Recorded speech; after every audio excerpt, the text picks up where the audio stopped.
wabarakatuh. Alhamdulillah rabbil alamin, nahmaduhu wa nasta'in, wa sallallahu ala sayyidina Muhammadin wa ala alihi wa ashabihi ajma'in. Pertama-tama sekali adalah kita mengucapkan puji syukur kehadirat Allah Subhanahu wa taala yang senantiasa mencurahkan rahmat karunia dan hidayahnya kepada kita sehingga kita dapat bersama-sama mengikuti pengajian kita pada malam hari. Tak lupa juga salawat dan salam kita hadiahkan kehadiran junjungan kita Nabi besar Muhammad sallallahu alaihi wasallam. Mudah-mudahan semua kita akan mendapatkan syafaatnya di kemudian hari kelak. Bapak-bapak, ibu-ibu,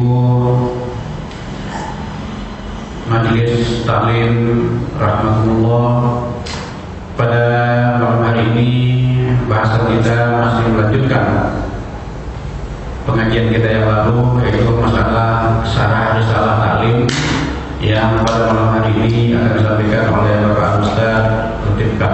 Pada Pak Ustaz kami persilakan.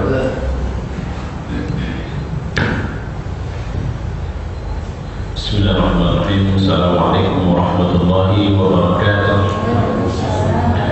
Alhamdulillahirabbil alamin, wassalatu wassalamu ala asyrafil anbiya'i wal mursalin wa ala alihi wa sahbihi ajma'in.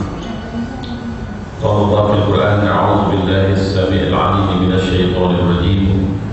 Bismillahirrahmanirrahim. Wa nazzalna 'alaikal kitaba tibyanan likulli syai'. Dan kami turunkan kepadamu Alkitab Al-Quran untuk menjadi penjelas bagi segala sesuatu. Jemaah yang mulia, ketika kita menjelaskan topik di seputar masalah prinsip pertama dari usul 20 atau 20 prinsip ini, kita menemukan bahwa catatan yang menarik adalah ketika banyaknya asumsi-asumsi negatif terhadap universalitas Islam atau keintegralitasan Islam. Nah, pada malam ini saya ingin menekankan betapa sebenarnya Al-Quran sendiri adalah kitab yang menjelaskan semua hal. Dan kita harus bisa melihat bahwa faktanya Islam adalah satu agama yang tidak melulu mengurusin ibadah Allah. Dan anehnya, pernyataan ini sudah kita ungkap pada penjelasan yang 2 pekan lalu. Itu membuat terperangah tidak hanya para intelektual yang sudah disusupi oleh pemikiran-pemikiran negatif mungkin, tapi juga para ulama yang mengira bahwa pengabdian mereka terhadap umat ini adalah menjelaskan hal-hal yang berkaitan dengan ibadah, hal-hal yang berkaitan dengan sholat, berkaitan dengan wudu, berkaitan dengan macam-macam yang lain. Malam ini sekali lagi saya ingin menegaskan bahwa Al-Quran adalah satu kitab yang di dalamnya memuat semua urusan manusia. Ya, memuat tibyanan likulli syai' dalam bahasa Quran. Dia memberikan penjelasan segala sesuatu. Masalah-masalah individual sampai kepada masalah keluarga. Dan lihatlah bagaimana Quran itu punya perhatian khusus bagi bangunan tatanan keluarga itu bisa berjalan dengan baik. Bahkan ada satu surat yang secara khusus membicarakan persoalan keluarga ini, misalnya dalam surat An-Nur atau surat At-Talaq, ya, atau juga di sebagian surat An-Nisa yang menunjukkan betapa pentingnya perhatian terhadap pembinaan apakah itu wanita, apakah itu keluarga, dan menjaga keutuhan sebuah keluarga. Dan juga Islam bicara tentang masalah perang. Kita bisa melihat dalam surat Al-Anfal, kita bisa melihat dalam surat At-Taubah. Islam juga bicara tentang masalah ekonomi, kita bisa ketemu di surat Al-Mumtahanah. Islam juga bicara misalnya tentang pemerintahan dan bagaimana bangkit dan runtuhnya sebuah pemerintahan. Itu dalam berbagai ayat dalam Al-Quran kita temukan. Bahkan Islam tidak hanya bicara tentang tujuan-tujuan normatif dalam hal ini Al-Quran, tapi juga bagaimana strategi, bahkan taktik untuk mencapai tujuan-tujuan normatif yang telah ditetapkan dalam Al-Quran atau dalam hadaf atau tujuan Islam itu sendiri. orang yang mengkaji petunjuk Nabi dan sejarah generasi terdahulu yang soleh akan mengetahui bahwa mereka mengimani keintegralan Islam ini. Jadi kalau kita memang belajar Islam itu dari dasar ya. Jadi banyak orang mengira kalau belajar dari dasar itu belajar fikih, belajar wudu, belajar thaharah. Saya berulang-ulang mengatakan bahwa itu bukan pelajaran dasar, itu pelajaran lanjutan itu. Ya. Bahwa pelajaran dasar sebenarnya adalah pelajaran tauhid. Inilah yang selalu saya katakan bahwa ketika kita belajar tauhid, kita harus meyakini bahwa Islam adalah agama yang benar dan tidak ada lagi selain Islam agama. Ketika kita belajar tauhid, bahwa kita harus menetapkan Allah adalah Tuhan di semua urusan hidup kita. Mana la ilaha illallah, Allah adalah Tuhan di semua keadaan kita. Allah adalah Tuhan di semua urusan hidup kita. Allah adalah Tuhan waktu kita susah dan senang. Allah adalah Tuhan waktu kita sedang menjabat satu jabatan atau tidak sedang menjabat satu jabatan. Allah adalah Tuhan waktu kita sendiri berdua di tengah keramaian. Dan kita tidak bisa keluar dari ketuhanannya karena Dia menyertai kita dalam semua urusan hidup kita. Ya. Mengamalkan. Jadi kalau kita memahami ini, kita akan bisa melihat bahwa generasi pertama Islam adalah mereka yang dibina di madrasah nubuwah. Ya, memang pada awalnya mereka mengalami tempaan demi tempaan, dan ini tempaan kepribadian. Yang saya maksud dengan menempa kepribadian, ada pemaksaan secara khusus untuk kemudian terbangun satu wirid atau amalan yang rutin kita miliki dari sisi kedekatan kepada Allah. Misalnya, mulai sekarang coba paksa untuk bangun jam 4 pagi. Paksa, bagaimana caranya paksa? Itu bukan sebuah pekerjaan mudah bagi orang yang terbiasa bangunnya jam 5:30. Ya, setelah memaksa bangun jam 4 pagi, coba mulai sekarang paksa untuk tidak tahajud setiap malam. Allah memaksa generasi pertama untuk tahajud setiap malam. Itu 11 bulan lamanya, tidak boleh tinggal. 11 bulan tidak boleh tinggal. Jadi hampir setahun. Sehingga ditemukan tidak sedikit mereka yang kakinya bengkak. Ya. Kenapa? Kenapa sampai bengkak? 2/3 malam itu tahajud, 1/3 malam saja istirahat. Jadi mereka tahajudnya mulai dari jam 11 sampai pagi. Sementara besok mereka jadi budak dan harus kerja melayani. Sementara besok mereka jadi pedagang dan mereka harus buka kedai. Nah, kira-kira begitu. Dan mereka tidak boleh kelihatan tanda-tanda bahwa mereka adalah orang yang sedang atau tadi malam kurang tidur karena tahajud. Allah sedang latih mereka. Jadi kalau kita mau bahagian dari generasi kedua, mau tidak mau kita harus memaksa diri kita. Ya. Akhirnya setelah mereka tertempa secara kepribadian menjadi kepribadian yang baik, menjadi kepribadian yang positif, menjadi kepribadian yang benar, maka tidak sulit bagi Rasul, walaupun mereka tidak punya pengalaman, untuk mengirim mereka menjadi duta-duta Islam. Sebagian di awal pasca perjanjian Hudaybiyah, Nabi mengirim diplomat-diplomatnya ke berbagai negara. Pertanyaannya, apa mereka punya pengalaman diplomasi menghadapi kerajaan-kerajaan besar waktu itu? Jawabannya tidak. Tapi apa yang membuat menjadi modal bagi Nabi untuk mengirim mereka? Jawabannya adalah ketaatan mereka yang luar biasa itu. Sehingga kalau Nabi bilang A, mereka kerjakan A. Kalau Nabi bilang B, mereka kerjakan B. Dan tidak sulit bagi mereka ketika Nabi memilih mereka menjadi gubernur, memilih mereka menjadi wali kota, karena mereka tinggal menjalankan peraturan yang ada. Nah, ini yang menarik. Improvisasi mereka hanya buat di lapangan. Kaidah-kaidahnya sudah ada dalam agama. Jadi makanya itulah kenapa Islam tetap menyeru yang pertama kali dalam menetapkan pilihan, kita harus memilih orang bertakwa. Ustaznya tidak punya pengalaman memimpin, takwa dia? Iya, oke. Kalau begitu, tidak sulit bagi kita untuk menjadikan dia pemimpin. Kenapa? Karena kaidah kepemimpinannya sudah ada dalam Al-Quran, dia tinggal jalankan. Nah, kesalahan dan kelemahan kita selama ini adalah mengira ketakwaan itu hanya di seputar seorang itu secara rutin menjalankan peribadatan saja. Padahal ketakwaan itu include di dalamnya pemahaman terhadap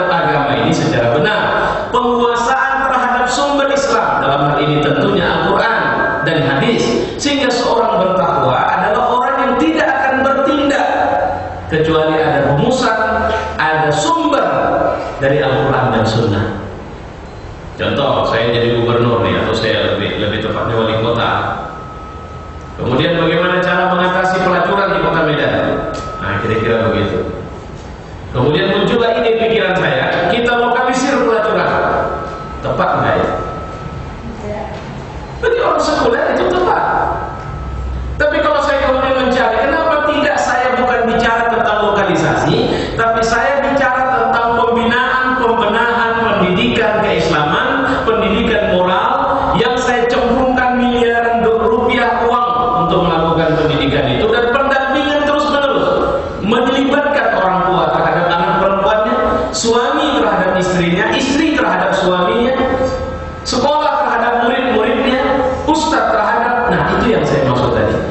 Jadi kan membuat lokalisasi ini, saya meyakini bahwa insya Allah kalau itu polanya, kita tidak terlalu sulit untuk menegakkan hukum Allah lebih baik lagi. Kita dimulakan dari sebuah pemahaman. Ini contoh yang ringan saja. Jadi malam ini ada penjelasan yang sedikit berbeda, bahwa jangan mengira atau menyederhanakan makna ketakwaan cuma dari penampilan rutinnya dia beribadah. Tapi takwa itu dari penguasaan terhadap sumber Islam. Sehingga kenapa harus orang bertakwa? Karena mereka memang ahlinya dalam Islam. Dan Islam menyatakan bahwa puncak dari paripurnanya kita sebagai muslim, kita siap menjadi ustaz, kalau bahasanya menjadi guru bagi alam. Nih, saya jadi gubernur nih, lihat nih, ini gubernur yang benar. Nah, kira-kira begitu. Nih, saya jadi presiden, lihat nih, ini presiden yang benar. Nih, saya jadi guru, nih lihat guru yang benar. Kenapa? Karena saya telah memikul demikian lama banyaknya pemahaman atau pengetahuan dari sumber-sumber Islam. Itu yang hilang dari kita. Kenapa ibu kesulitan untuk mendidik anak? Karena kita nggak tahu apa kata Islam tentang pendidikan anak. Kenapa pemimpin-pemimpin sekarang, ada yang menarik ini dari Bengkulu nih, Bengkulu Selatan atau mana nih, wali kotanya mengeluarkan kebijakan baru sampai kalau nggak salah 29 miliar, anggaran APBD-nya cuma 2,3 miliar, menyemarakkan sholat zuhur berjamaah. Rangsangannya positif negatif. Ya, saya bilang positif juga ya, negatif juga ya. Tapi baiklah, baguslah itu. Ya. Ada yang naik umroh kalau bisa haji kalau 52 kali tercatat, tidak ketinggalan takbiratul ihram. Umroh sekian kali, ada yang dapat Innova, pokoknya mantap lah. Cuma persoalannya orang nyerbu masjid itu saja jadi. Nah, persoalan itu tinggal dibenahi itu, saya pikir. Ini hanya satu cara, dan tidak ada penghamburan uang negara sebenarnya kalau saya bisa dikaji lebih mendalam lah. Nah, cuma memang saya bilang ada positif negatif, tapi ketika kita memulakan dan kemudian kita melakukan sesuatu dengan pendekatan yang benar, kita bisa paham bahwa Islam bisa masuk ke semuanya. Ini pelajaran kita tentang ini. Dalam kehidupan sehari-hari juga bisa diamalkan dan menggunakan berbagai sarana yang membantu mereka mengubah pemahaman tersebut pada realitas nyata. Tidak hanya pemikiran yang berada dalam kepala dan mengeram dalam jiwa. Jadi jangan biarkan mulai hari ini Islam hanya ada di kepala kita saja. Masa orang kafir kita keluar plaza dia bisa senyum dan nyapa kita, bisa bicara sebentar Pak. Saya mau sampaikan cerita tentang keselamatan dalam Kristus. Ya saya bisa ngomong begini karena saya pernah ditegur begitu. Masa dia nekat berani begitu? Kenapa kita tidak berdiri? Ayo kita dakwah on the road. Saya masya Allah. Belakangan suka pula saya buka YouTube, bongkar isi YouTube itu, ya Allah banyak kali ilmu di sana. Jadi di beberapa negara di Eropa itu sedia taman-taman orang bebas bicara. Jadi mereka memulakan dakwah itu dengan sholat berjamaah di tengah lapangan di taman itu. Habis sholat berjamaah, mulailah satu orang bicara tentang Islam. Berkerumunlah semua orang dari berbagai agama. Itu saya lihat sampai tuntas, sampai terakhir masuk Islamlah seorang perempuan dari mendengar ceramah itu. Yang menarik Pak, ketika mulai mensyahadatkan, dia ceramah ini mensyahadatkan, harusnya kawan yang mensyahadatkan dia marah, enggak kan kau, ini giliranku ini. Marah. Saya waktu dia bilang, this is my turn, ini giliranku. Kita berbahasa Inggris dia. Saya teringat hadis Nabi, satu orang yang bisa kau bawa sehingga akhirnya bisa menerima hidayah Allah, itu jauh lebih baik daripada kau mendapat unta merah yang gemuk. Unta merah yang gemuk kalau sekarang bahasanya mobil mewah. Sampai berebut untuk mensyahadatkannya, jangan. Kau tak boleh, aku yang capek teriak kok kau pula tidak mensyahadatkannya. Nah, kira-kira begitu. Artinya ada kompetisi luar biasa mereka untuk mengajak orang menerima Islam. Coba kita berani tidak melakukan hal seperti itu? Kita berani nggak buka lapak di tengah pajak untuk cerita, atau masuk warung bicara dulu sama, sampai terpikir saya buat pula lagi nanti kalau begitu. Ya, serius saya ini. Ya, jadi artinya bicara sama tukang warung kopi, Pak, bisa nggak saya minta izin? Ya minta izin dulu sama dia. Biarkan saja orang minum, nanti minuman saya yang bayar. Saya cuma minta waktu berapa menit untuk bicara, mempresentasikan Islam sama mereka. Terserah, Bapak tidak usah tanggung jawab apa respon mereka. Mau dimaki mereka, mau apa mereka, tidak ada masalah. Tapi saya yakin kalau kita buat itu rutin, maka akan terjadi pengajian warung di berbagai tempat. Dan ini bisa membuat melek, gitu. Nah ini masyarakat kita. Jadi maksud saya, Islam jangan ada di pikiran kita. Ibu punya keinginan anak jadi anak soleh, tidak bisa cuma ada dalam mimpi, harus diwujud nyatakan itu. Pingin rajin tahajud, jangan cuma pingin. Apa kendalanya selama ini? Apa problemnya? Kenapa saya susah bangun? Itu harus terus menerus kita pelajari untuk kemudian ada jalan keluar kita. Karena kalau cuma sekedar bisa sholat, kalau cuma sekedar bisa puasa, kalau cuma sekedar bisa membaca Al-Quran, itu tidak sulit. Tapi merubah karakter ini, itu yang sulit. Ya, orang yang mengakui keintegralan Islam dalam seluruh aspek kehidupan, tetapi aktivitasnya hanya terbatas pada satu aspek. Nah, ini banyak ini orang yang percaya. Nah, ini ada beberapa kemungkinan, kata beliau. Pertama, in kanat qudratuhu la tumkinu, apabila kemampuannya tidak mencukupi untuk melaksanakan aspek-aspek lainnya, maka ia wajib mendukung dan membantu sekuat tenaga para aktivis yang berusaha mewujudkan integralitas Islam itu. Dia percaya Islam ini adalah, ini agak pelajaran kita kemarin, Islam adalah agama, Islam adalah pemerintahan, Islam adalah hukum, Islam adalah keadilan, Islam menyentuh semua urusan kehidupan. Dan dia tahu itu. Cuma dia tidak bisa mengerjakan itu semua, maka tugas dia adalah mensupport semua pekerjaan dari orang-orang yang mengerjakan kebajikan Islam. Kita jangan ikut seperti orang kafir yang teriak-teriak. Misalnya ada saudara kita menegakkan partai Islam.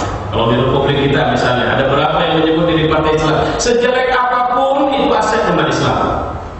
Kita nggak boleh teriak-teriak ala sama aja ekonomi syariah riba juga itu. Sejelek apapun itu adalah asetnya umat Islam. Jadi bukan kita ikut komentar. Kalau memang ternyata kita menemukan ada kelemahan, kita harus ikut serta sharing. Oh, saya melihat ini benar, tujuan kalian sudah benar, cuma saya melihat ada kekurangan, yang salah publikasi atau salah brandnya atau macam-macam, kita harus buat ini. Jadi tetap ada kebijakan. Bukan pada posisi kemudian kita jadi komentator yang semua yang kita tonton itu pada posisi yang salah, kita saja yang duduk ini yang benar. Itu penyakit. Ya. Jadi kalau memang kita meyakini Islam itu adalah integral, menyeliputi semua urusan, pastilah kita tidak bisa terlibat di semua urusan. Saya pernah jumpa seorang ustaz yang luar biasa. Ketika dia diajak ke sebuah partai Islam, dia mengatakan, syukur alhamdulillah, saya sangat bahagia kalian ini ada. Selama ini tidak pernah ada partai seperti kalian, dan saya sangat bersyukur setelah kalian ada. Ustaz, supaya kita lebih kuat, marilah gabung bersama kami. Apa jawabannya? Biarlah saya bersama umat di sini. Saya menjaga umat ini dan mengajak umat mencintai kalian tanpa harus terlibat bersama kalian. Luar biasa ya. Artinya, aku bersyukur kalian ada, tapi tidak usahlah aku ikut sama kalian. Biarlah aku jaga umat ini, dan aku akan ajak mereka mencintai kalian karena kalian bahagian dari mereka. Karena kalau aku bergabung bersama kalian, tidak semua orang akan melihatku dalam posisi yang sama seperti sekarang ini.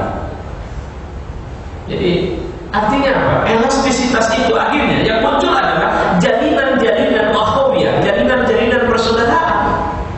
Jadi bukan tuduhan, bukan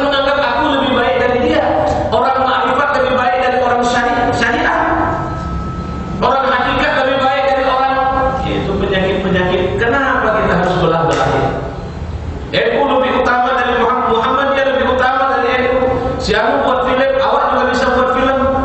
Nah, itu penyakit. Ya.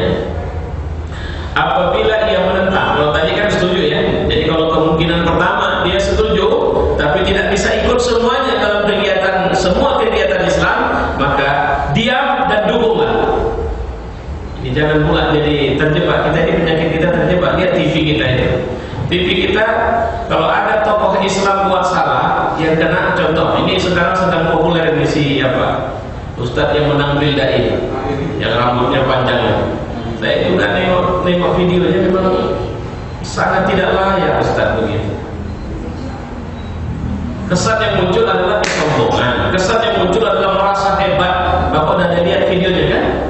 Dari penampilannya saja, cuma tolong dipahami. Nah, ini rumitnya membelah Ustadz itu. Jadi kalau satu orang ini sudah buat, yang kena itu semua Ustadz.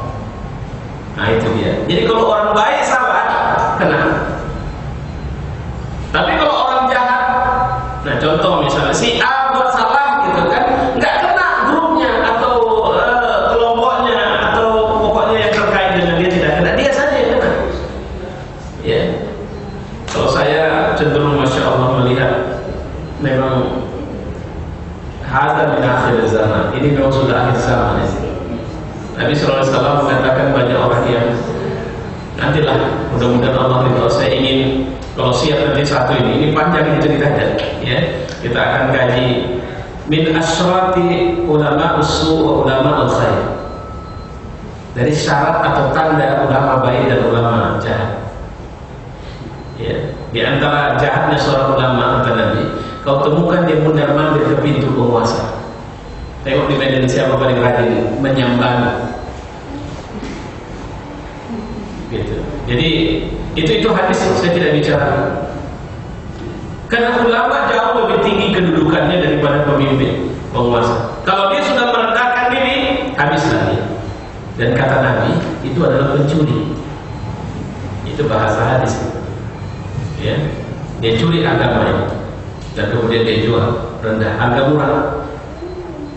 Jadi tidak ada hebatnya bapak dekat dengan pemimpin, dengan gubernur, nggak ada hebatnya itu, karena belum tentu masuk surga itu orang. Hebatnya kalau kita dekat sama Allah, kita jadikan Allah wali dalam hidup kita. Nah, itu baru orang hebat. Baik, apabila ia menentang aktivis tersebut dan perilakunya mencerminkan aspek yang diamalkan itu mewakili seluruh ajaran Islam, atau menarik dukungan dan pembelaan pada para aktivis, maka tidak diragukan ini adalah orang tercela. Ini di Mesir sedang rame-ramenya ya. Jadi banyak ustadz-ustadz yang kalau saya bilang sebenarnya mereka ini adalah intelektual, dosen-dosen di kampus ini rata-rata, yang kemudian disebut para ulama Al-Azhar.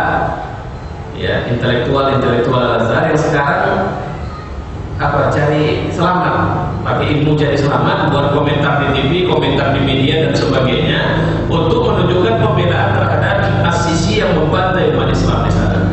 Sampai-sampai ada yang keluar fatwanya As-Sisi itu mirip seperti Nabi Musa yang menyelamatkan Mesir dari cengkeraman Firaun. Sementara menteri dalam negerinya seperti Nabi Harun. Jadi dua orang ini adalah seperti Nabi. Jadi fatwa-fatwa aneh keluar. Tujuannya apa? Cari selamat atau cari muka, menjilat. Sampai Partai An-Nur, Partai Salafi itu bilang begini, kemarin ini orang pada ribut dengan jenggot.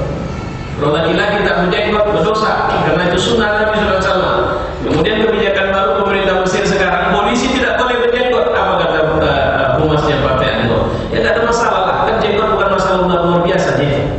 Kemarin mereka paling ribut urusan jenggot. Nah sekarang cari selamat, mereka bilang tidak ada masalah, cukur aja jenggot kalian. Lihatlah betapa orang, makanya banyak sekali orang yang menjual dunia agama dengan dunia. Sebentar ya dunia. Saya baru baca seorang bos, mantan bosnya CEO-nya Microsoft itu membeli properti mewah yang luar biasa mewahnya. Asetnya sekitar 8, berapa miliar dolar. Ya. Saya baca itu berapa tahun nanti bisa mencapai itu. Belum tentu pun dia sering-sering ke rumahnya gitu. Ya, terakhir ketahuan tanah juga nih, kematian akan datang sama kita. Dan kita ini ketika memiliki sesuatu, Islam mengajari kita untuk semua yang kita punya itu bermanfaat di dalam Allah. Jangan miliki sesuatu yang tidak bermanfaat.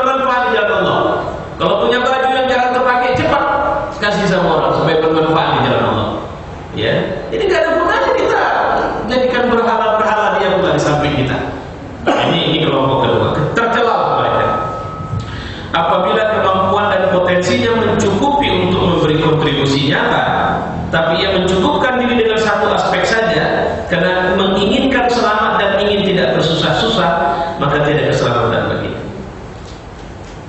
Jadi adik saya, jadi ada saya punya adik, dia ada sebuah pekerjaan, gara-gara mau menyelesaikan skripsi, pekerjaan itu di pending. Saya bilang, otakmu itu sudah terbiasa kerja dengan pekerjaan yang kompleks. Begitu karena satu alasan kau kira kau akan lebih konsentrasi, yakinlah kau tidak akan konsentrasi dan kau tidak akan mendapat hasil yang maksimal. Kesalahan kita seringkali begitu. Kita coba batasi diri, saya nggak usah terlibat di sana, saya di sini saja. Padahal kita punya ilmu, punya kemampuan untuk terlibat di semua urusan. Ya, contoh bapak kerja di kantor, tapi ternyata bapak punya kemampuan menulis. Ada beberapa teman di kantor lain itu dia bahkan sudah menulis beberapa buku. Saya tengok sebenarnya punya kemampuan. Di sela-sela waktu libur atau waktu senggang dia menulis, dia terus menulis. Dan sekarang udah cetak di udah terbit berapa kali? Artinya udah berapa judul terbit. Dan dia punya kemampuan. Ya, ada yang nulis novel, ada yang punya kesanggupan untuk akhirnya menghafaz Quran di tengah kesibukan sebagai sebagai manajer di sebuah perusahaan. Tidak terlalu sulit bagi mereka. Kenapa? Mereka tidak membatasi waktunya, mereka tidak membatasi kemampuannya. Jadi kalau Allah sudah kasih kelebihan sama kita, tanda tidak bersyukur adalah tidak menggunakan kelebihan itu di jalan Allah. Itu tidak bersyukur. Sudahlah, saya ini aja, nggak usah klaim saja. Punya waktu nggak? Kalau masih punya waktu, atas bilang klaim saja, itu tidak bersyukur sama Allah Subhanahu Wa Taala. Ya, jadi buat diri kita super sibuk, bahkan harus sesibuk mungkin. Kenapa? Karena waktu kita sebentar dalam hidup ini. Ya, oke. Seruan pada pemahaman yang integral dan penerapan yang didasari pengakuan terhadapnya merupakan prinsip yang permanen, sedangkan selain itu adalah kelalaian. Jadi kalau saya mengajar Islam, saya bicara tentang tauhid, saya harus mulai dari tauhid. Nanti bapak-bapak, ibu-ibu, walaupun agak berat, saya anjurkan untuk membaca dua buku, cari buku itu. Satu itu penulisnya adalah Ismail Raji Al-Faruqi. Satu judulnya adalah Tauhid, satu judulnya adalah Islam. Ya, kalau mau yang agak lebih berat lagi, ada lagi itu apa? Atlas budaya atau apa, lupa saya. Ya, tebal, berat. Kalau untuk mukul orang bisa pingsan itu bukunya karena beratnya. Ya, saya punya bukunya, saya lupa judulnya. Tapi saya terus terang di antara yang mematri fikrah saya ini buku beliau, Ismail Raji Al-Faruqi, seorang intelektual Muslim berkebangsaan Palestina, tinggal di Amerika. Kalau saya tidak silap di California, dan syahid dibunuh oleh seseorang yang diyakini Yahudi pada saat bulan Ramadan. Nah, buku yang saya bilang yang berat itu ditulisnya bersama istrinya. Jadi waktu sedang sahur itu mereka ditembak mati. Jadi sahur, masuk seorang menembak istrinya dulu, baru menembak beliau dan menembak istrinya. Jadi buku tauhid ini adalah buku cukup cukup luar biasa menurut saya. Tidak ada satu sisi dalam kehidupan yang bisa diputuskan dari akar tauhid. Kemudian cari buku yang ditulis oleh Syed Qutb, judulnya Islam ditinjau dari berbagai aspeknya. Ya, mirip kayak bukunya Harun Nasution. Ya, jadi Islam ditinjau dari ini bisa Bapak cari di internet, sudah ada di soft copy-nya, gratis.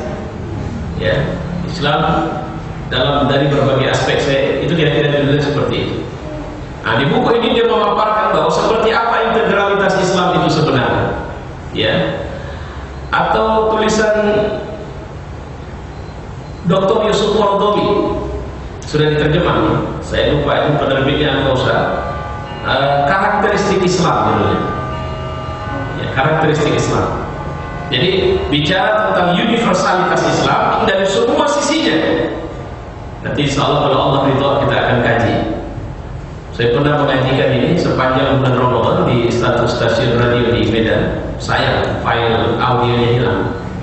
Ya, itu lengkap. Jadi 30 malam saya mengkaji masalah itu terus. Ya. Baik. Ustaz Hasan Al-Banna dalam beberapa risalahnya Dia pernah mengatakan begini, tuan-tuan yang mulia, perkenankan saya mengungkapkan ungkapan di atas. Ungkapan itu tidak saya maksudkan bahwa kita memiliki ajaran Islam yang baru, yang berbeda dengan Islam yang dibawa oleh junjungan kita Muhammad SAW dari Rabbnya. Namun yang saya maksud di sini adalah sebagian besar kaum muslimin telah melepaskan sifat-sifat, adab-adab dan atribut-atribut keislaman dari diri mereka. Itu orang tak bangga lagi. Di masa Nabi sampai jenggot urusan penting karena itu atribut. Bapak masuk kantor, saya pikir Bapak untuk menunjukkan citra berbeda dengan orang lain atau kantor lain, Bapak pasti pakai uniform. Ada rasa bangga ketika kita pakai uniform. Dengan menggunakan uniform, dalam kantor juga ada perbedaan-perbedaan pakaian. Si security pakaiannya seperti dan sebagainya. Itu tidak boleh menunjukkan rasa rendah, itu harus rasa bangga. Bahkan cleaning service, OB pun dia punya uniform. Pertama supaya dia mudah dikenal, kedua supaya dia tahu bahwa dialah penguasa di pekerjaannya. Jadi bukan dia pelayan, semua kita hakikatnya pelayan. Itu yang harus kita bangunkan, ya. Jadi atribut-atribut banyak sekarang umat Islam sudah mengeluarkan. Adab-adab Islam sudah mulai hilang, ya. Serta menyalahgunakan keluasan dan keluasan Islam. Ada orang yang kemudian bergerak meluaskan Islam, dia menyempitkannya.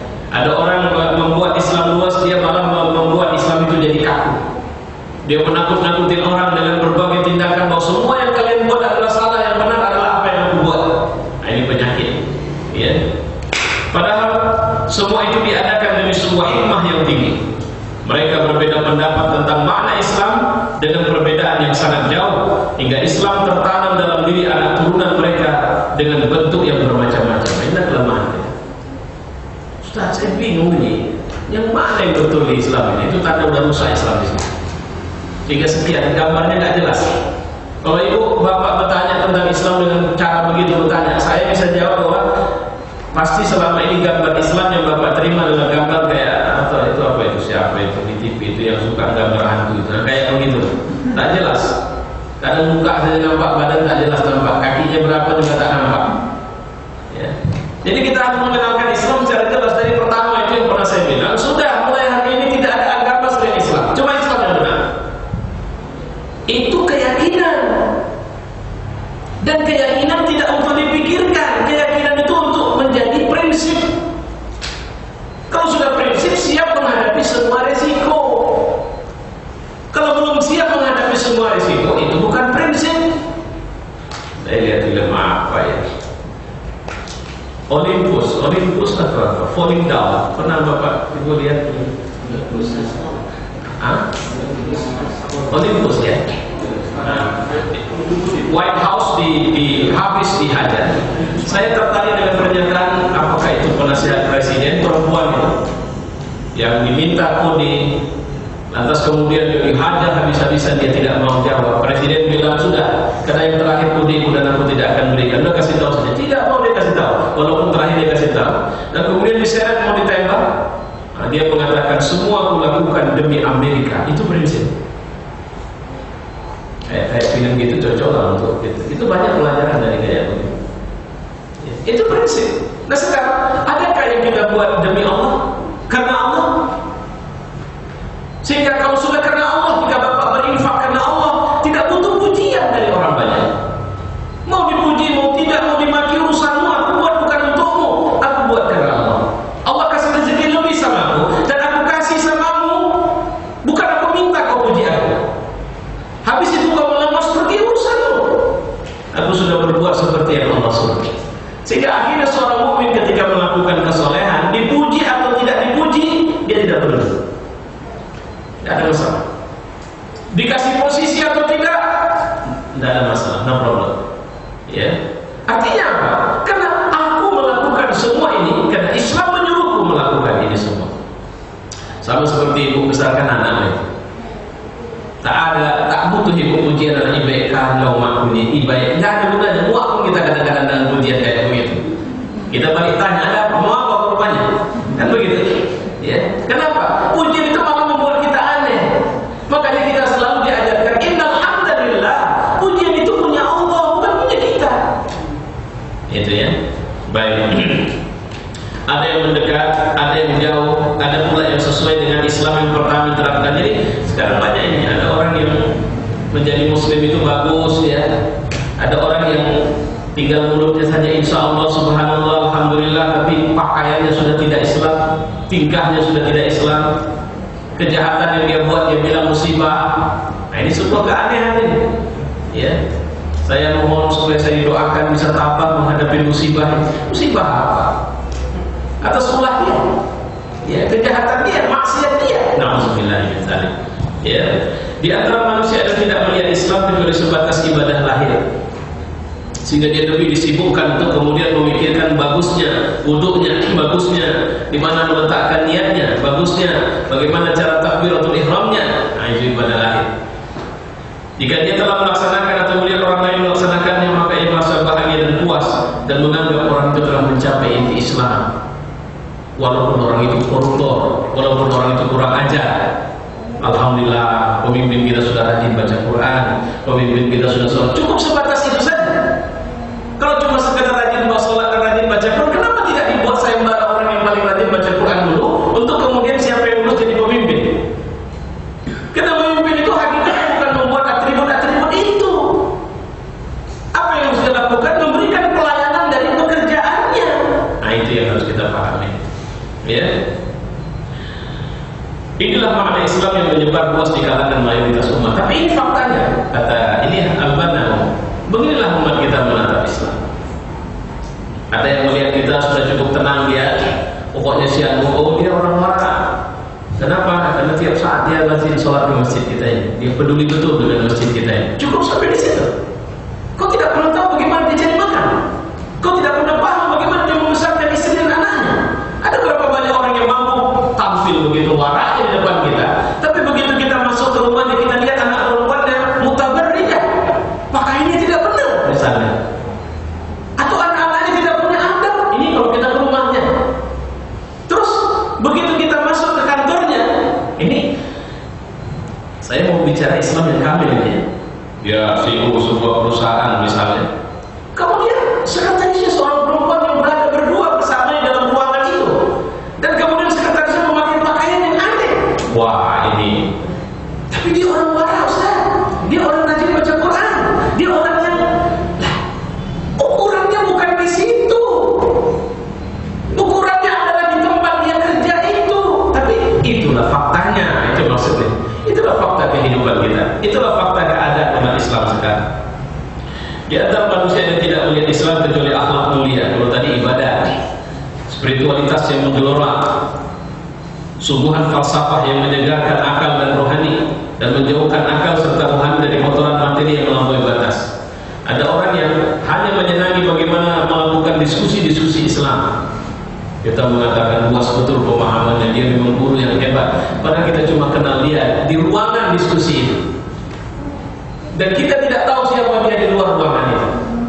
Ya, di antara mereka ada yang keislamannya hanya sebatas rasa kagum terhadap kedinamisan yang realistis dalam Islam.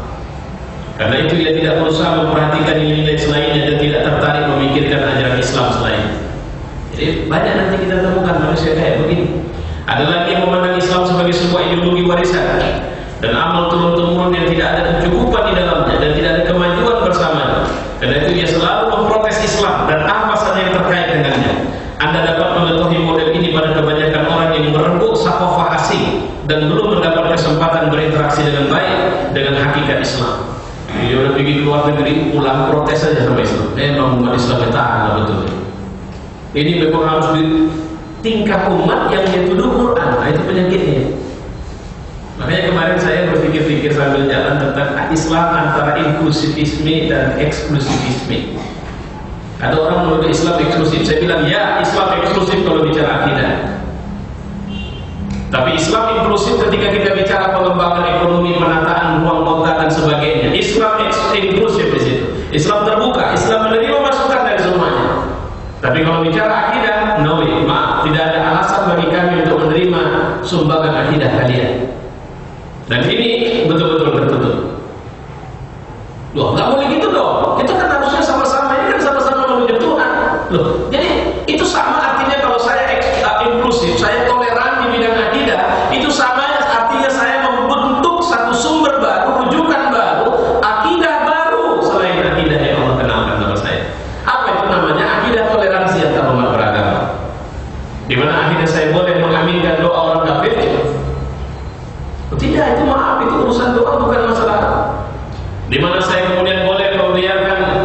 Misalnya pengucapan selamat Natal, tahun baru yang kemarin dihebohkan itu. Ini kan untuk alasan toleransi. Itu di Quran tidak ada, di hadis tidak ada. Oh kalau gitu ini ajaran baru ya. Nah, itu bicara akidah dia, jadi ini ajaran baru. Apa itu jembatan yang kita buat untuk menghubungkan ke sana? Oh tidak ada alasan, silakan. Kan tidak ada pemaksaan orang untuk mengucapkan selamat. Ya, baik. Dari kelompok ini lahirlah beberapa orang lain yang memiliki cara pandang terhadap Islam yang berbeda dengan lainnya. Sedikit maupun banyak, hanya sedikit manusia memahami Islam secara sempurna dan jelas dan menghimpun seluruh makna di atas. Jadi artinya memang tidak banyak orang yang bisa memahami Islam secara utuh. Dia berangkat dari kecenderungan yang dia miliki. Pergilah jumpain orang-orang tarekat. Islam sama mereka adalah apa yang mereka lihat itu. Pergilah jumpain orang-orang yang selama ini hanya mengaji di bidang fikih ibadah mahdoh. Islam bagi dia adalah bagaimana menata ibadah mahdoh dengan baik.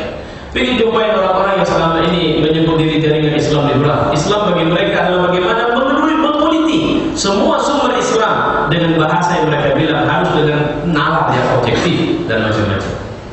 Atau pergilah jumpai tukang beca, apakah Islam sama dia? Pergi jumpain supir angkot, bagaimana seorang itu muslim yang benar menurut dia? Pastilah dia akan mengatakan kalau orang itu berpakaian bagus, pakai lobe, pakai peci, pakai jubah, itu baru orang soleh. Sederhana sekali cara mereka menangkap Islam. Ya. Di antara manusia yang mempersepsikan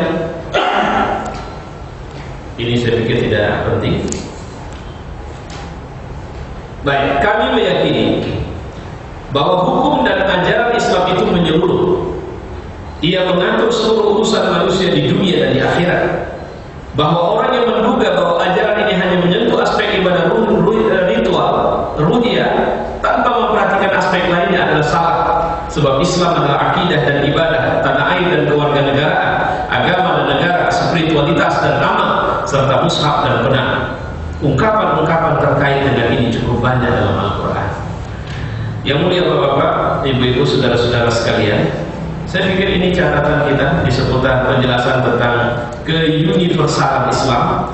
Nanti insya Allah kita akan bisa melihat pelajaran selanjutnya masih di prinsip yang pertama, buah dari keuniversalan Islam itu seperti apa. Baik, kita buka diskusi. Kalau ada yang mau memberi masukan silakan. Nanti ini sudah kita lihat ya. Pertama, pemahaman prinsip pertama di 2 pekan yang lalu dan cara pandang orang terhadap prinsip ini. Kemudian hari ini kemungkinan manusia dalam menatap integralitas Islam. Dan insya Allah nanti 2 pekan mendatang kita melihat apa buahnya kalau kita meyakini Islam itu universal dan integral. Oke, silakan kalau ada pertanyaan. Silakan Pak. Saya terinspirasi dari apa yang saya sampaikan. Saya sering ceritakan di beberapa orang. Saya 2 hari yang lalu, 3 hari yang lalu, ada acara TV tentang Wali Kota Surabaya. Yeah. Saya ikut nangis waktu dia nangis. Barangkali seperti inilah sebenarnya kita seharusnya. Dimanapun kita sebagai pemimpin, yang pikiran dia itu bukan pakatnya, bukan fasilitasnya, bukan apa yang, tapi dia rakyatnya. Sehingga dia waktu itu sebenarnya karena melihat lingkungan yang resah, lingkungan yang mungkin kotor, dia ingin mundur, yang terpikir sama dia itu kalau mundur bagaimana dengan si doa Faid yang ini. Jadi barangkali ini menjadi inspirasi bagi kita. Dimanapun kita berada, kita mestinya memikirkan bukan diri kita, tetapi sekeliling kita. Sekeliling itu bisa saja anak buah kita, mungkin tetangga kita, mungkin saudara kita, barangkali itu. Nilai-nilai itulah nilai Islam yang inklusif, dan saya yakin dia sebagai muslimah dia sudah terapkan Islam. Begitu ya. Sebagai seorang kepala daerah, dia sudah menjadi salah satu kepala daerah yang benar. Saya tidak ikut beliau ngomong di Mata Najwa ya Pak. Saya sayang sekali tidak ikut. Cuma saya pernah ke sana, ke kantor pemerintahan beliau. Memang beliau fenomenal. Kalau jalan macet, dia turun dari mobil dinas, jalan kaki dia. Jadi kalau Jokowi itu faktor media mencitrakan habis-habisan dia, Risma sudah buat begitu lama. Dan tidak pakai media. Tidak perlu media. Dan dia ada di hati rakyatnya. Sekarang media coba serang dia. Kenapa? Di balik kasus kebun binatang itu cukup yang selama ini menguasai mafia kebun binatang di sana, yang ternyata binatang-binatang sini dipindahkan ke kebun binatang dia sendiri, macam-macam lah itu. Ya. Di balik kasus penutupan lokalisasi pelacuran itu miliaran rupiah dihabiskan uang. Ada 5 lokalisasi, saya 5 atau 8 saya bilang, sudah tinggal salah satunya Luli, kemarin harusnya bulan 12 sudah selesai. Tapi partai yang mendukung dia jadi wali kota itu menyerang habis dengan dalih yang dibuat-buat. Makanya itu yang saya bilang, Islam tidak cukup kita jadi orang baik. Ketika Bapak berhenti jadi orang baik, mulai mengajak orang buat baik, di situ Bapak akan temukan bahwa tidak semua orang suka. Mungkin orang yang selama ini ada di samping kita pun adalah musuh kita sebenarnya. Saya bilang bukan berhenti jadi orang baik, berhenti berubah buruk, bukan, tapi mulai mengajak orang. Nah, biasanya disitulah mulai orang-orang yang selama ini dekat akan menjauh, karena mereka tidak dekat sama kita sebenarnya. Mereka dekat sama sesuatu yang ada sama kita. Fenomenal. Saya terus terang, kalau bolehlah apa namanya dua ibu jari, kalau ada lagi jari yang lain yang layak untuk saya bilang itu contoh seorang pemimpin Muslim. Ya, sederhana. Ketaatan dia, pemahaman yang benar terhadap melayani umat ini sederhana. Dan itu yang ada, yang harusnya muncul. Ya. Jadi bukan buat pengajian. Maksud saya, wah hebat itu dia buat pengajian, semua pejabat harus ngaji. Bukan itu apanya. Walaupun itu tangga menuju itu semua, gitu ya. Walaupun itu tangga menuju itu semua, tapi yang luar biasa dari beliau adalah akidah yang dia ada. Bahwa seorang pemimpin adalah pelayan, dan aku adalah ibu bagi mereka. Kalau aku meninggalkan jabatan karena kepentingan sekian orang yang kemudian menuduhku macam-macam, wah ini sama saja aku telah mengkhianati mereka yang selama ini. Dan siapa yang akan mengayomi mereka? Dulu Umar seperti itu. Sampai unta pun itu dalam pikirannya, unta itu dalam pikirannya. Jadi coba carikan presiden mana yang sekarang atau pemimpin mana itu sinambung itu meledak terus menerus. Itu ada berapa binatang-binatang yang kemudian juga butuh perawatan di sana. Selama ini kan perhatian kita manusianya. Bagaimana dengan binatang di sana? Umar itu kepelekok kaki unta itu patah, tangan dia sendiri yang kasih parongnya. Ditanya sama sahabat, kenapa ya dia Amirul Mukminin? Karena Allah akan tanya, dia rakyat juga sama. Coba lihat, ya Allah. Ya, nggak akan ngomong lagi. Tapi betul, saya sepakat. Di Bu Risma itu kita berdoa. Makanya, man la yahtamma bi amril muslimin falaysa minhum. Siapa yang tidak punya perhatian dengan urusan umat Islam, mereka bukan bagian dari mereka. Ya. Kenapa didongkel Mursi? Ya apa sebenarnya? Karena kalau kita sudah mengajak orang baik, pasti orang yang selama ini buruk itu akan melawan. Dan mereka punya duit. Sunnahnya memang mereka paling punya duit, paling punya segalanya. Ya, nah ini yang harus kita hati-hati dalam menyikapi kehidupan kita ini. Ya, Erdogan yang dia sudah mampu bangkitkan ekonomi Turki, membuat kepercayaan masyarakat dunia, ini mau didongkel dengan dalih yang dibuat-buat untuk akhirnya yang kalau Indonesia ini mudah kan yang rusak. Karena memang kenapa orang Indonesia itu mudah kali dirusak? Karena mentalitas kita bobrok. Ibu Risma itu kalau sistematis cuma buat media saja masuk di TV Surabaya punya, terus gambaran bunuh orang kan jadi benci sama dia. Karena orang Indonesia ini mudah dibodohi. Ya, mudah dibodohi. Tidak pernah belajar. Maaf cakap, na'udzubillah min dzalik. Kok kayaknya kita udah lebih dari keledai? Ya. Nah, kenapa banyak kali berhala di republik ini? Ya, tugas kita tidak kecil. Jadi itu tergolong wali kota fenomenal. Ya sedikit dari pemimpin yang cuma saya nggak yakin kayak contoh Rusti Ningsih di Jawa Tengah itu kayak kasih besar itu, padahal dia luar biasa juga itu. Ya. Cuma memang kalau ibu wali kota Surabaya ini memang dahsyat. Ya, artinya kepribadiannya sudah jelas. Dan itu adalah pemimpin yang tidak ingin kaya.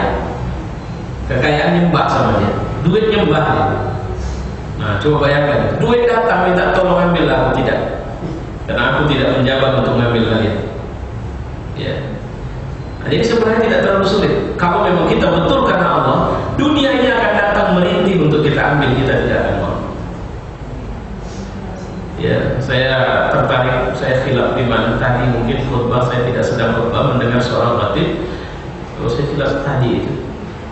Umar bin Khattab itu anaknya nangis karena sebab bajunya bertambal. Akhirnya Umar buat surat, tolonglah pinjamin duit aku untuk bisa beli baju anakku 4 dirham.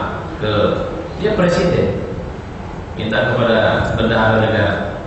Bendahara negara jawab surat, kapan dibayar? Gaji bulan depan. Kira-kira masih hidup kok nggak bulan depan? Kalau kau nggak bisa hidup, bagaimana kau bisa menjamin dan bagaimana kau bisa membayar utangmu? Akhirnya Umar bukan nggak jadi utang, nangis saja. Apa katanya sama anak? Udah, nak sabar lah ya, sabar lah untuk hidup. Nggak apa, ayah gajinya cuma segitu. Jadi kenapa dia hidup bersahaja? Jawabannya sederhana, hobinya membantu orang, plus dia punya anak banyak. Jadi menutupi kebutuhan anaknya itu sangat luar biasa. Kalau kita kan tidak, anak belum butuh kita sediakan, sehingga manja. Kenapa orang sekarang mudah sakit? Saya baca dengar seorang dokter ngomong begitu. Karena anak sekarang jarang minjak tanah, jarang kena panas. Mungkin bentar-bentar sakit. Oke, ada pertanyaan? Masalah lain? Saya Pak. Iya, silakan. Tadi Bapak ada memprogramkan supaya dakwah ini kita masuk ke kopi ya. Ya, saya sedang berpikir ke arah situ. Tapi saya pernah mencoba Pak Ustaz, ketika saya berada di masjid, ada seorang wanita berpakaian yang kurang baik, senonoh begitu. Sedangkan orang tuanya memang orang masjid. Jadi saya tegur memang, kali kalau lewat sini jangan pakaian begitu, karena orang tuamu di sini letaknya. Selalu saya bilang. Tapi apa katanya? Urus saja dulu keluarga ibu, nanti baru keluarga orang. Jadi saya sih diem aja, cuma aja anak saya jadi omongan dia. Nah kalau bilangin orang nggak usah, karena mau bukan ustaz katanya. Jadi saya terbiasa. Nah ini yang menarik. Inilah yang kita maksud tadi, realitas umat itu ya segitu. Jadi kalau kita udah mulai berdakwah sesungguhnya, kita akan menghadapi fakta sesungguhnya penyakit umat itu. Salah satunya itu, nggak usah berdakwah, nggak usah ngurus orang, urus dirimu sendiri, urus keluarga. Kaidah dakwahnya seperti apa? Ibu tidak boleh dulu Nabi itu juga mengalami hal yang mirip seperti itu. Ya, nggak usah pun Nabi. Saya juga punya pengalaman. Saya bisa bilang orang tua saya itu zamannya Khomar, dia adalah hobinya. Syukurlah dia nggak kenal sabar. Kenal itu cuma sama ganja. Saya ini terbuka saya sampaikan. Dia juga sudah kenal dan dia bilang candu sudah. Coba dengan modal orang tua yang nakal, jahat, tidak sholat tidak. Saya muncul sebagai anak remaja dan kemudian mulai berdakwah di usia 17 tahun. Kalimat itu yang saya, kalau jangan ceramai orang, bapakmu diceramai. Jawaban saya tegas. Allah Akbar. Saya merasa Allah kasih taufik sama saya. Saya selalu bilang, dakwah ke orang tuaku itu urusan, dakwah kepadamu itu kewajiban. Jadi kau tidak usah batasi atau berdakwah kemana. Dan kau harus lihat di mana orang tuaku buat salah, di situ aku akan buat baik. Dan itu bagian dari dakwah. Alhamdulillah. Terakhir tak bisa lagi, tak ada tempat orang tua saya bisa buat jahat lagi. Kenapa? Di mana dia buat jahat, situ saya buat baik. Sehingga dia malu. Karena dia punya satu kelemahan sama saya, apa? Dia sayang sama saya karena saya anaknya. Gak mungkin dia marahi saya. Dan tidak pernah dia marahi saya. Saya pernah ceramah, orang tua saya itu pemabuk, dia pengen dengar. Turun saya ceramah, keluar dia nungguin di luar. Saya bilang, apa dengar ceramah saya tadi? Dengar. Bagus gak? Bagus. Alhamdulillah pelan-pelan dia belajar sholat, dia belajar apa dan semua. Terakhir dia, mungkin saya kira itu ijtihad dia tidak mau kerja karena dia driver, supir. Kenapa? Karena kalau aku kerja, disitulah kejahatan itu aku punya semua, aku lakukan. Ya udah tidak masalah. Masih hidup orang yang boleh ditanya. Nah jadi itu asna, itulah model-model manusia dalam dakwah. Karena umat ini mengira yang berdakwah itu bukan ibu bukan ustazah. Kenapa ibu nasihati saya? Kalau ibu nggak setuju sama saya, ya udah ibu tak usah tengok, kok seakan itu. Allah nggak usah munafik lah. Kalau saya yang berdakwah, bapak senang juga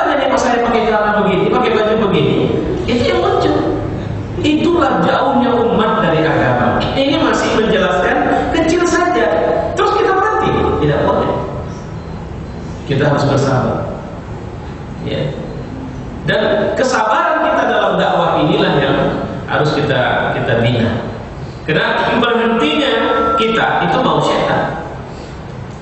Karena nggak sabarlah kita, maka kita lihatlah kondisi. Itu setan-setan itu maka dapat supremasi sedang dan sabar kali mereka mendalam. Kita marah, baju nggak boleh pakai rok pendek, kita marah, dia sabar. Ya biar aja lah dia marah, kita kerja terus. Tetap dia produksi, dibuatnya murah, potongan harga, double diskon, sebagainya dia buat. Tapi saya menarik tadi. Nanti sore saya ceramah di satu tempat, seorang ibu mantan penyanyi, sudah berjilbab bagus kayak. Ustadz, saya mau tanya, saya masih punya barang-barang saya waktu jadi penyanyi. Apa yang harus saya buat sama barang-barang saya? Saya bilang, barang-barang itu apa? Ya sepatu Ustadz yang segini-segini itu. Kemudian baju-baju penyanyi lah, katanya. Kalau itu nggak apa-apa, ibu nggak usah apa. Apakah saya harus kasih sama penyanyi yang lain? Oh jangan, itu sama aja, ibu menyuruh dia juga buat nanti. Pakai aja di rumah. Saya udah nggak pede Ustadz, di rumah pun saya nggak pede pakai baju kayak gitu. Ya udah gini aja, ibu bakar aja. Semangat serius dia. Kalau begitu betul ya Ustadz, saya bakar ya, bakar aja. Kenapa? Karena itu memang bukan pakaian seorang muslimah. Gitu. Tapi saya menarik itu konversi perubahan dia dari penyanyi menjadi banyak penyanyi yang baik. Cat Stevens itu apa? Musa itu dulu. Setelah Muslim jadi Yusuf Islam. Dan tetap penyanyi.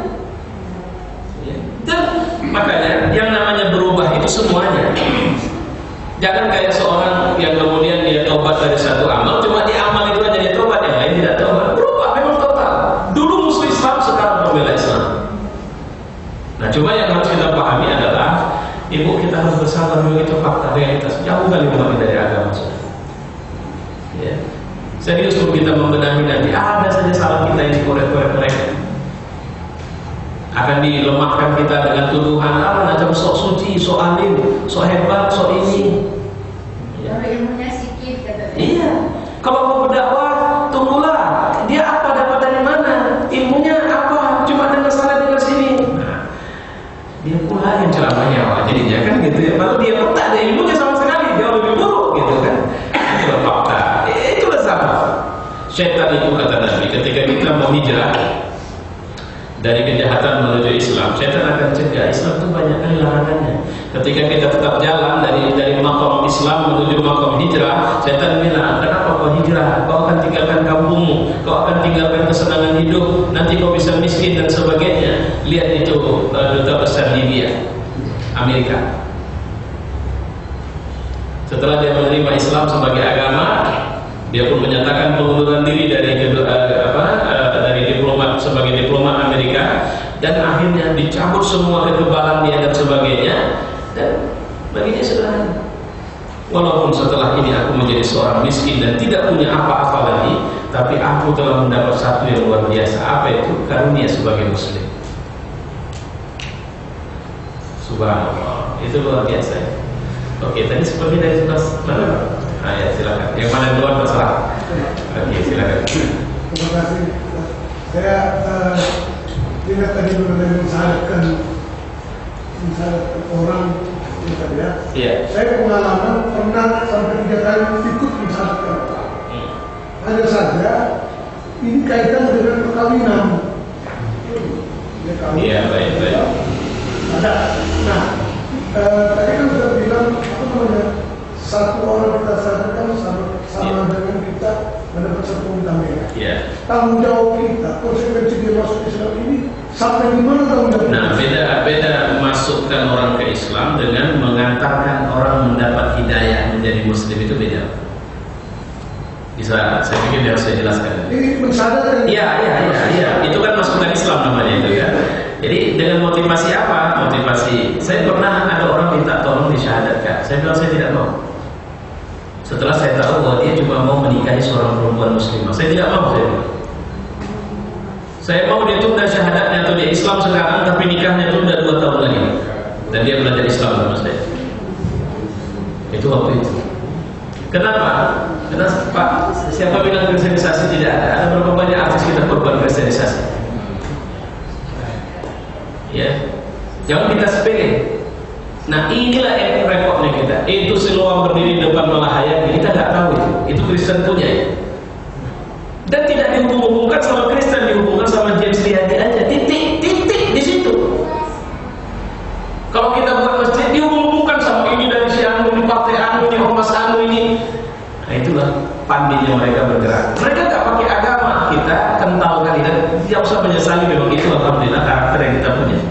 Artinya dimanapun kita memang harus menjadi seorang muslim. Jadi saya pernah ke KKN di Nias, itu Ketua Majelis Ulama Nias itu mengingatkan satu kalimat, Pak Yusri namanya, waktu itu saya Allah masih hidup atau sudah meninggal. Beliau pernah bilang, nanti kalau ada orang-orang seberang, bilang kita kan orang itu orang seberang, yang mau dinikahi laki-laki dari Nias dan mau masuk Islam, jangan mau. Nanti dia bawa kemana? Saya lihat mata kepala saya sendiri menyaksikan ibu sedang hamil besar seperti orang gila. Di sana, dibawa ke sana, Bu. Kalau mau tetap Islam, dia dikasih makan, silakan muntah-muntah situ. Laki masuk ke agama Kristen. Makanya orang bersyahadat itu harus dengan hidayah, taufik. Dia sudah paham kenapa dia harus bersyahadat. Hanya ada satu pintu yang disebut kita seperti mendapat ganjaran unta merah tadi. Apa itu? Dia sampai di gerbang Islam dan dia akhirnya menyatakan diri untuk menerima Islam, bukan karena sebab mau menikah. Dan saya alhamdulillah banyak menemukan itu. Dan rata-rata yang saya temukan perempuannya. Jadi dari kafir masuk Islam, suaminya yang Islam ini nakal, tidak benar, dia tetap bertahan dan makin lebih baik dalam Islam. Nah itu selalu saya jumpa. Ada beberapa saya jumpa. Saya pernah ketemu dengan masyarakat Muslim Tionghoa, pimpinannya saya lupa apa itu. Orang kecil itu pengacara yang nggak silap saya. Nah, kalau itu memang betul. Satu keluarga jadi anaknya menjadi Muslim yang baik. Ya. Ini saya gimana? Dia wanita Muslim. Mau nikah. Iya. Kawinlah dengan dia. Enggak. Kalau bahasa tanggung jawab, apakah Bapak harus memberikan bimbingan Islam? Gitu. Kalau dokter gimana? Oh ya, sampai bisa. Dia udah cerai, punya anak satu cerai. Nah kita kan sanksi. Nanti balik lagi dia ke. Itulah yang saya bilang, Pak. Sampai di mana? Jangan sampai nanti dituduhnya Islam ini memang tak benar.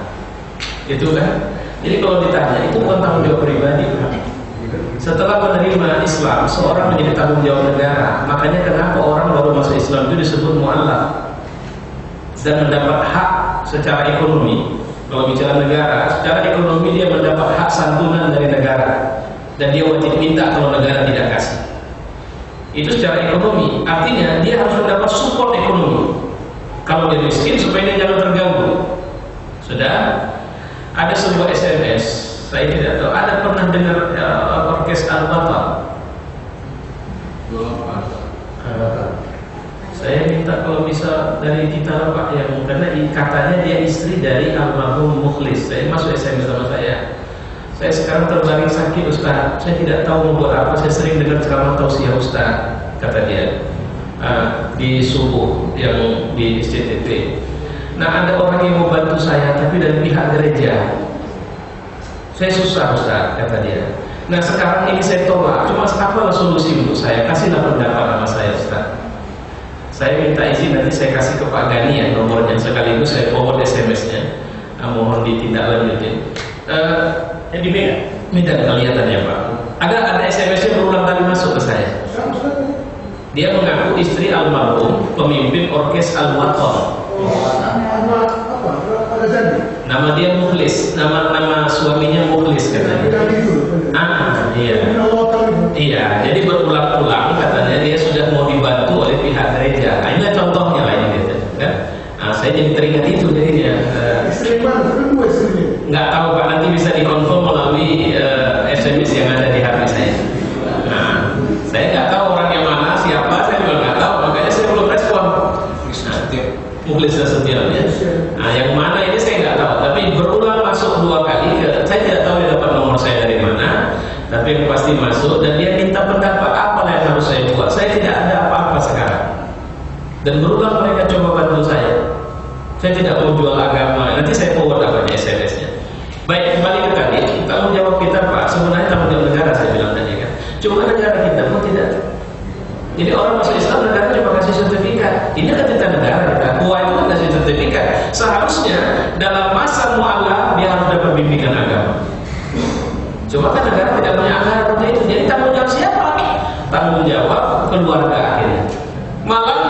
karena sebab Islamnya adalah pernikahan, sementara suaminya juga bukan laki-laki bertakwa, kejadian seperti tadi jadi aib bagi umat ini. Itu aib umat kalau saya bilang. Batas semalam tadi sampai berapa tahun? Karena dia sudah kawin 12 tahun. 12 tahun. Dia sudah menikah 12 tahun. Iya. Masa mu'allaf itu sebenarnya tidak bisa dibatasi maksimal minimalnya, relatif. Ya. Dengan catatan tingkat keyakinannya dan penerimaannya kepada Islam sudah tidak goyah, disitulah berakhir masa mu'allaf. Tapi kalau miskin, santunan terhadap muslim tetap diberikan. Ya. Nah coba sekarang kalau untuk mencegah jangan sampai dia pindah agama, hubungan yang baik dengan keluarganya, apa masalahnya ekonomi kita harus support sebagai sesama muslim. Itu aja saya pikir Pak. Dan itu bukan tanggung jawab Bapak pribadi, tanggung jawab komunitas muslim yang menyaksikan dan juga bersama dia suatu keislaman dia. Dan ini banyak kasus yang begini, banyak kasus. Ya. Nah tadi saya bilang, makanya perlu kita ajari adalah orang yang dari jahat jadi baik sampai akhirnya dia menjadi pembela Islam. Itu yang maksud dengan mendapat hidayah Islam. Orang dari kafir kita bimbing terus sampai dia menerima Islam. Saya nggak tahu kenapa saya diserang satu melalui sosial media. Ada satu ini sedang intens. Saya tidak tahu siapa, dari London. Kemarin dari Badu itu ada sebuah tapi seorang yang tidak beragama. Kalau ini sepertinya seorang muslimah. Jadi panjang dia cerita. Tidak ada, pertama bagus betul dia cerita panjang lebar. Saya berharap mungkin karena dia lihat foto saya di Facebook pakai apa, mungkin dia lihat ini Ustaz atau gimana, Allah alam. Jadi berulang terus bercerita, mendoakan kebaikan semua dan selalu bicara dengan pendekatan bahasa agama. Sampai terakhir tadi dia cerita bahwa saya ini seorang istri, saya sudah menikah. Suami saya orang Kanada, saya orang London, orang Haiti. Kami tinggal di London dan saya eksekutif manajer di perusahaan suami saya. Nah, cuma yang jadi persoalan sekarang, suami saya ternyata punya istri yang lain di Kanada, sesama orang Kanada. Sekarang datang kemari, saya khawatir apa yang harus saya lakukan. Jadi minta nasihat. Saya sampai berpikir, ya Allah, ini anak apa yang kau kasih sama aku gitu kan. Nah, cuma saya masih belum bisa terima. Maksudnya apa? Kok banyak orang dari berbagai karena tidak satu itu, ada beberapa yang masuk untuk kemudian bertanya masalah agama rumah tangga. Nah, saya berpikir kalau saja saya bisa bimbing, ini yang dimaksud dengan unta merah tadi. Dan itu kita harus terus mendapatkan itu. Nah, gitu. Jadi kalau yang tadi kasusnya, saya pikir Bapak harus perhatikan apa yang lemah dan harus disupport supaya dia tetap tidak bimbang. Minimal mungkin menyekolahkan anaknya itu jangan komunitas yang saya bilang tadi, bisa BKM, bisa pribadi juga tidak masalah. Kalau masalah anaknya enggak, masalah dianya. Kalau dianya, saya pikir ya tetap kalau memang Bapak konteks masih ada kontak, tapi saya berharap bukan di Bapak melalui jaringan perwiritan ibu-ibu, Bapak titip ke sana untuk kemudian dia dilibatkan di situ dan sebagainya, sehingga terjaga agamanya insya Allah. Saya pikir itulah. Silakan. Terima kasih Ustaz. Kalau kita baca Ustaz, jadi Ustaz juga membaca juga dalam sejarahnya Al-Albani itu apa yang Ustaz rencanakan tadi itu nampaknya sudah laksanakan beliau. Iya, memang sudah dilakukan di KPKP Islam. Iya, di awal-awal ya. Kemudian saya melihat orang aliran Freemasonry atau mereka melakukan itu seperti Jimmy Carter dari kekedai-kekedai juga dia berdakwah sampai dia menjadi presiden. Yeah. Jadi kemarin saya ada dialog dengan beberapa teman yang calon anggota dewan, coba kalian bikin seperti ini, ceramah di kedai-kedai, bimbing mereka. Nah, nampaknya menjadi suatu wacana juga, Ustaz. Yeah. Jadi wacana ini kalau Ustaz teruskan nampaknya baik bersama, Ustaz. Yeah. Tapi Pak, ada yang menarik Pak. Saya perlu garis bawahi memang kalau pendekatannya politik agak repot. Ada, jadi. Iya. Saya cenderung melihat pendekatan harus kultural. Jadi ada satu bakso Anjar di Krakatau, itu dia buat pengajian sebulan sekali. Tapi konteksnya dia mengaji. Ini tidak, biarin aja orang. Kita seperti presentasi.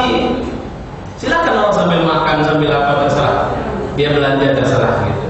Nah saya sebenarnya yang kebayang saya sekarang, saya kan punya pelatihan. Berani nggak ini orang yang saya latih? Maksud saya tryoutnya begini.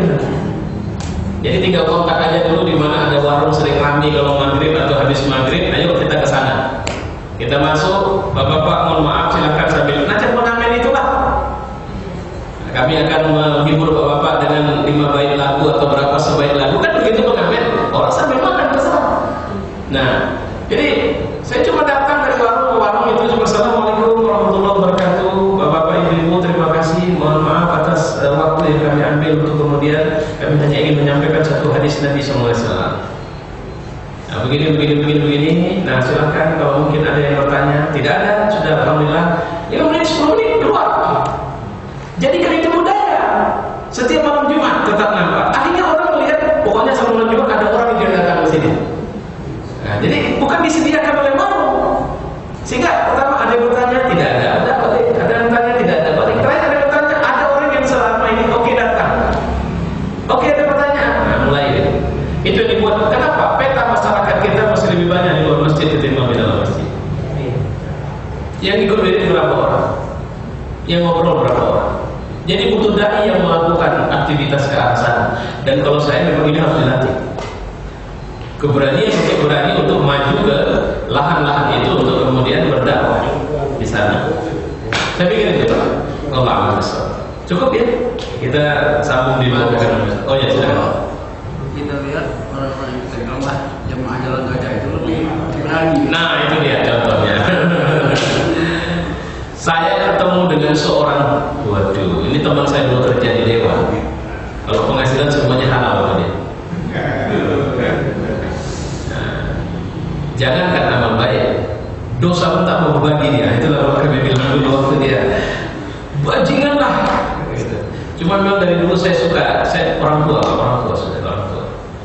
Jadi di bulan bajingan teman dia itu Pak Haji Wakil Ahmad, wakil ketua DPR di sekarang. Jadi katanya kalau bahasa dia membunuh orang pernah, apa semua udah dia buat itu. Saya kemarin ngisi pengajian di Sunda. Ya. Saya pertama kenalan sama dia banyak berantem ya. Dagang kambing mungkin apa boleh berani ke itu loh ngomongnya begitu. Jadi saya berpikir ini nggak bisa dikerasin nih orang, dilembutin. Saya cari rupanya dia udah haji, panggil Pak Haji. Setiap jumpa di mana, assalamualaikum Pak Haji, apa kabar? Alhamdulillah saya. Dan cuma itu aja begini lagi. Sampai terakhir saya rasa hatinya lunak. Satu ketika dia menikahkan anaknya. Waktu itu masih halal semua tadi. Nah, dia minta secara khusus saya jadi saksi pernikahan anaknya dan memberi tausiah. Saya siap insya Allah. Saya datang ke rumahnya. Terlambat, semua udah duduk, cuma saya yang belum datang. Tidak dimulai acara, nunggu saya datang. Sampai saya datang, dia menunggu saya bukan dia nyambut saya bukan di depan rumah, tapi langsung di depan pintu mobil saya.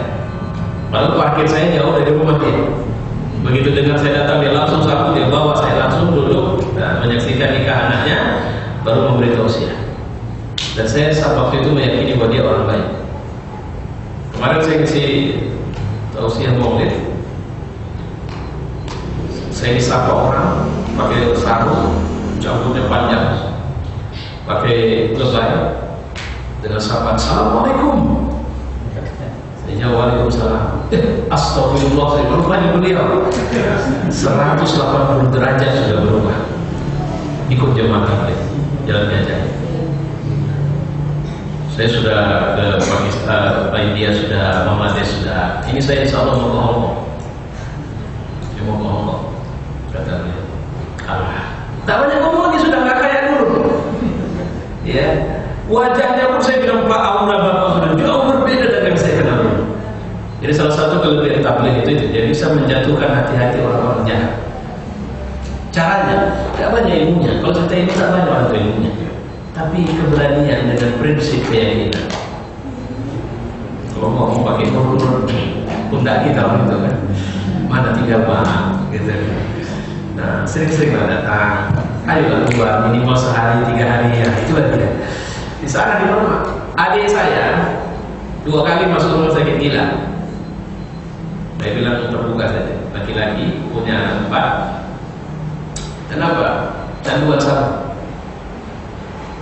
Saka udah berulang-ulang. Karena saka polisi pun mau ditembaknya, dia ambil tembak polisi. todongan di kepala polisi, ujung buang jatuh polisi itu, dia lagi sakau. Di terakhir sempat dia nginap juga satu malam gara-gara kasus itu.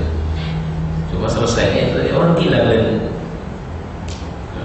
keluar bawa ke rumah sakit jiwa. Di situlah saya menyaksikan dengan Al-Quran, membaca Al-Quran ya. 9 hari alhamdulillah sampai sekarang sudah sembuh. Setelah keluar ada kasus yang membuat dia makin panik lagi. Terakhir minta izin mau ikut keluar jam 40 hari. Saya bilang, oke, pergi sana. Biaya keluarga aku tanggung.